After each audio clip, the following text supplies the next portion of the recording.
Senhoras e senhores, muitas informações nesse vídeo da Central. O dia de Fluminense, eu não preciso nem falar aqui que é um jogo de vida ou morte. É final de Copa do Mundo para o Fluminense. O Fluminense precisa vencer o Internacional hoje no Maracanã. Informação sobre a escalação, informação de reforço chegando ao Fluminense. Para surpresa de muitos, o Fluminense vai fazer uma movimentação preguiçosa, eu diria. Também, nova parcial indica Maracanã cheio e também negócio fechado. Fluminense negocia novamente jogador da base. Então deixa o seu like, ative as notificações, muitas informações, muitas notícias nesse vídeo. A vinheta vai rodar agora e eu vou trazer essas informações para você.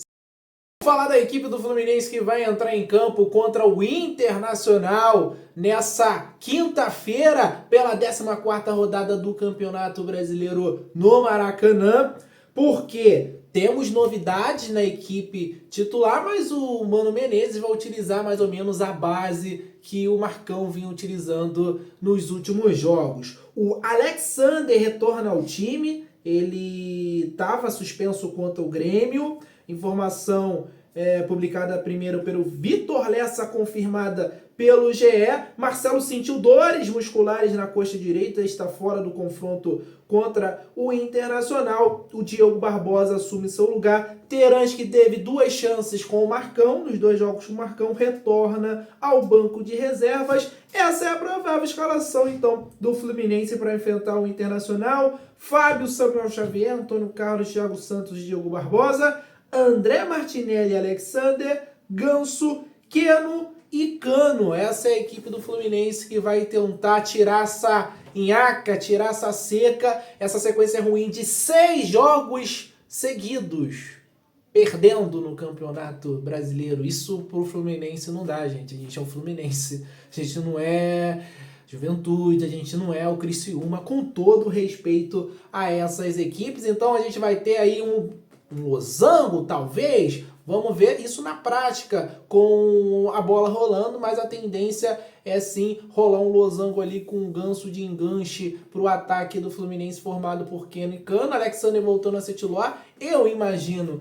que por muitos momentos da partida o Fluminense ele vai ficar num 4-1-4-1, né? De uma forma híbrida do Fluminense se comportar.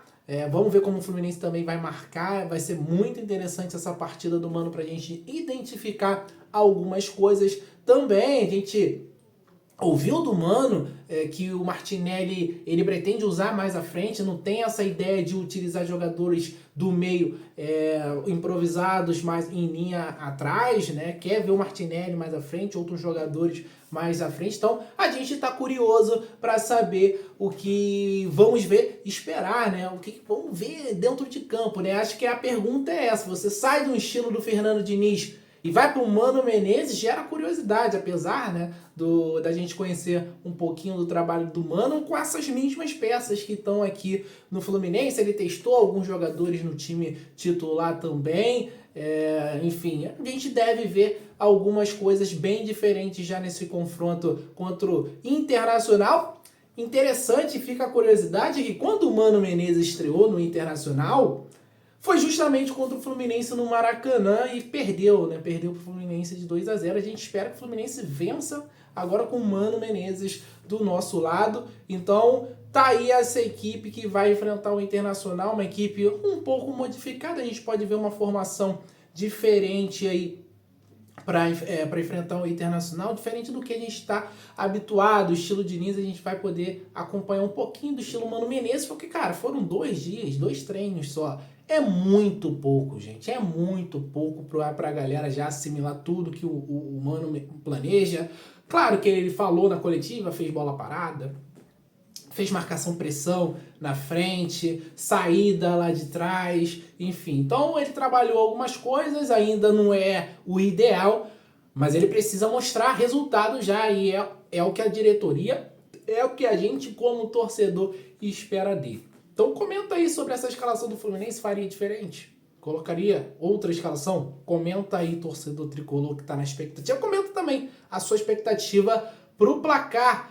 E outra coisa também, já para adicionar, estamos falando do jogo, vamos aproveitar aqui, porque o Fluminense anunciou mais de 30 mil ingressos vendidos para esse confronto. A expectativa é de um Maracanã cheio, a torcida do Fluminense vai abraçar o time para a gente sair dessa situação. A torcida do Fluminense já abraçou em diversos momentos, não seria agora que a torcida iria abandonar. Então, cara, essa vitória é fundamental para trazer a torcida de volta, para trazer a galera em peso no Maracanã, para realmente dar a esperança que o Fluminense vai sair dessa. Então, uma vitória contra o Internacional vai chamar a galera. E quando a torcida do Fluminense chega junto, Maracanã, 60, 70 mil torcedores, é difícil de segurar o Fluminense. É raríssimo o Fluminense perder quando tem 50, 60 mil. Então, essa vitória, cara, ganhou o Internacional.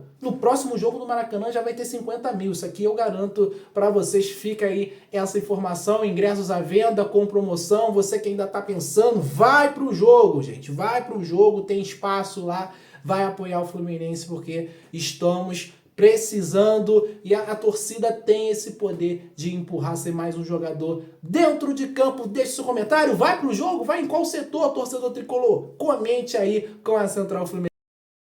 Gente, uma notícia que pegou todo mundo de surpresa na noite dessa quarta-feira. Informação vinda do Diário do Peixe, também teve a confirmação de Vitor Lersa, jornalista que cobre o Fluminense diariamente. O Nonato está muito próximo de ser jogador novamente do Fluminense. O Santos e o Flu estão prestes a fechar um acordo de empréstimo. Fora dos planos do Peixe, o jogador que já teve passagem no Fluminense em 2022 está prestes a voltar, a retornar às Laranjeiras com um contrato até o final de 2025. O Santos contratou o Nonato em definitivo no início de 2024. Até então, ele estava no Alvinegro Praiano por empréstimo e pertencia ao Ludogorets, que foi realmente a equipe que tirou o Nonato do Fluminense. Na época, o Nonato estava emprestado pelo Inter. Fizeram proposta para o Inter acabou vendendo, o Fluminense ficou com uma taxa de vitrine. O Meia havia aceitado uma redução salarial para ser comprado pelo Peixe e assinou até dia 31 de dezembro de 2026. Então, a gente está muito próximo de ter mais um reforço, o volante Nonato. Eu tenho, assim, ainda não saiu essa informação, mas muita gente comentava nas redes sociais, pensava, pô, o Nonato não tá bem lá no Santos. Pode ser uma opção, né? Ele se deu tão bem no esquema do Fernando Diniz. Agora o Fernando Diniz saiu, a gente não sabe como que vai encaixar o Nonato nessa equipe, porque a marcação não é o forte do Nonato. E me causa muita estranheza, muitas dúvidas da gestão do Fluminense. Cara, o Nonato tá encostado numa equipe na Série B que tá tendo dificuldades na Série B. Até outro dia o Santos tá aí, brigando fora da zona do rebaixamento, teve derrotas seguidas na Série B. Vai contratar esse jogador? Será que esse jogador será essa solução? Claro, tem inúmeros exemplos de jogadores que estão encostados em um certo time e vão para outro e começam a arrebentar. Isso é futebol, isso acontece, o ambiente não ajuda, o time não ajuda, beleza. Só que a gente está falando de um jogador que não está encostado num time da Série B. Imagina se você abre esse precedente para todo mundo. Então a gente vai contratar todo mundo que está encostado na Série B? Complicado, né? Então é mais um movimento preguiçoso da gestão do Fluminense. Nada contra o Nonato, foi muito bem aqui no Fluminense, teve uma boa passagem. Quando ele sai ali, às vésperas da semifinal da Copa do Brasil, desestabiliza o time que estava encaixado com ele na equipe, a gente acaba perdendo, o Diniz acaba inventando o Wellington Risadinha na equipe naquela ocasião. Mas, assim, o momento do Nonato não é bom. Não tem nada pra gente falar que credencia o Nonato estar no Fluminense. Apesar do Fluminense estar num mau momento também. Mas, pô, se você quer trazer cara, é pra resolver o problema, né? Trazer um cara que tá encostado na Série B, bem complicado. Então, é mais um negócio fácil. A diretoria do Fluminense não pensa fora da caixa, gente. Isso que me entristece, isso que é lamentável. Eles sempre vão pelo mais fácil. Pô, a contratação do Nonato é preguiçosa, gente. É preguiçosa, com todo o respeito do mundo aí, mas qualquer um faz essas contratações que o Fluminense geralmente faz. São nomes óbvios. É gente que está encostada, é gente que está sem contrato. É até fácil pra gente adivinhar, às vezes, o pessoal adivinhar nas redes sociais, pô, fulano saiu de tal time, Fluminense vai atrás. Pelo menos sondar.